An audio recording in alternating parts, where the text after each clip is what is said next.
जय श्री गणेश दोस्तों, कैसे हैं आप लोग। हमारी आज की कहानी है नजरिया।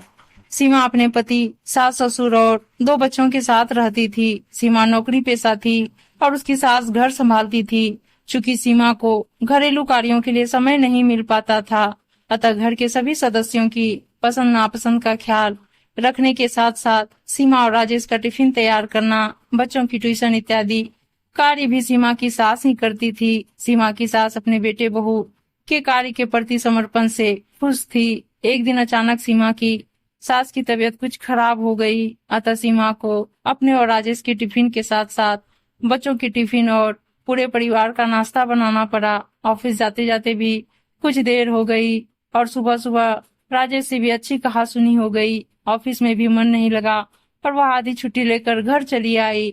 घर पहुंची तो पाया कि सासू माँ ससुर जी को खाना खिला रही है।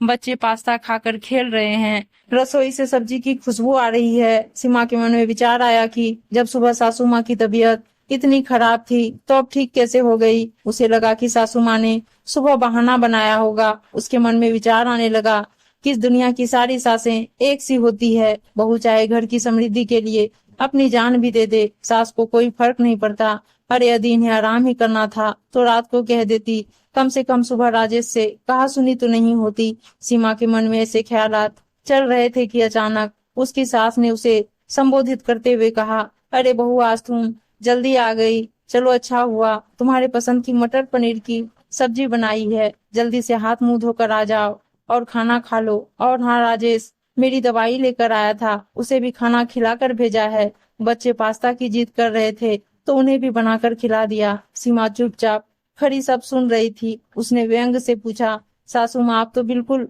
भली चंगी लग रही हैं। सुबह तो आप बेसुध सो रही थी, लगता है दवा जल्दी असर कर गई। सासू माँ ने कहा, नहीं बहू, दवा में इतना असर कहाँ, वह तो मैंने अभी तक ली भी नहीं है। सुबह तुम्हें ऑफिस जाते समय कितनी परेशानी हुई। तुम्हें और राजेश को भी कहा सुनी करते हुए सुना। बच्चों को भी जल्दी जल्दी स्कूल जाते हुए देखा। मुझे लगा कि बेचारी बहू पर मेरी तबीयत के कारण कितनी परेशानी आ गई। यह सोचकर ही मुझ में ताकत आ गई।